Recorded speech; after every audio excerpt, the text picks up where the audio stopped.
સમગ્ર દેશમાં 2024ની લોકસભાની ચૂંટણીના પરિણામો જાહેર થઈ ચૂક્યા છે, પરંતુ દરેકના મનમાં એક વાત રમી રહી છે: અયોધ્યાની સીટ પર હાર કેમ? ભાજપની અયોધ્યાની સીટ પર હાર બાદ કેટલાક લોકોએ ભાજપને ઘેરવાની નીતિ ચાલુ રાખી છે, જેમાં બોલિવૂડ સ્ટાર સ્વરા ભાસ્કરે ભાજપની મજાક ઉડાવી છે. તેને પોતાની ઇન્સ્ટા પોસ્ટમાં પણ અયોધ્યામાં સીટ ન મળતા કહ્યું છે કે જય સિયારામ. જોકે આ પોસ્ટ હવે ટ્રોલ થઈ છે અને લોકો તેની ટીકા કરી રહ્યા છે. ગઈકાલે લોકસભા 2024ની ચૂંટણીના પરિણામો આવી ગયા બાદ અને આ પરિણામોમાં સત્તાવારી પક્ષ ભાજપ તેની બહુમતીના આંકડાથી ઘણો પાછળ રહી ગયો છે.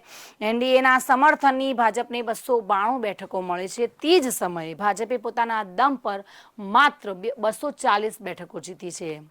તેમજ ઉત્તર પ્રદેશ અને અયોધ્યામાં સીટોના અભાવે ભાજપને ફટકો પડ્યો છે. અને હવે આ આંકડાઓ જોયા બાદ અભિનેત્રી સ્વરા ભાસ્કરે ભાજપ પર નિશાન સાધ્યું છે. સ્વરા ભાસ્કરે તાજેતરમાં જ તેના ટ્વિટર હેન્ડલ પર કહ્યું હતું કે એક પોસ્ટ દ્વારા લખ્યું હતું કે ટાઇટેનિક ડૂબવાને લાયક ન હતું અને પછી એક દિવસ તે ડૂબી ગયું. સરકાર કોઈની પણ બને, આજે ભારતે નફરત, ભ્રષ્ટાચાર, લોભ અને ઘમંડને હરાવ્યો છે તેવું સ્વરા ભાસ્કરે કહ્યું હતું.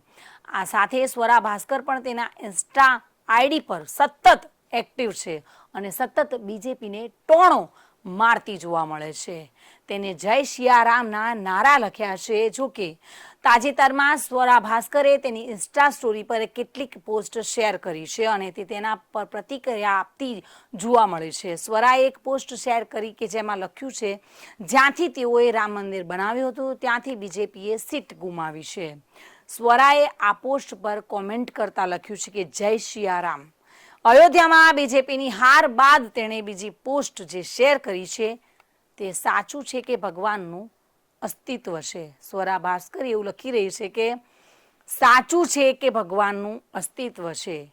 એટલે કે સ્વરા આના પર લખે છે કે આજનું ટ્વીટ વાંચીને ખૂબ જ મજા આવી છે, ત્યારે રામ ભક્ત અને ભાજપ કાર્યકર્તાઓ તેની આ પોસ્ટની ટીકા કરી રહ્યા છે. નમસ્કાર.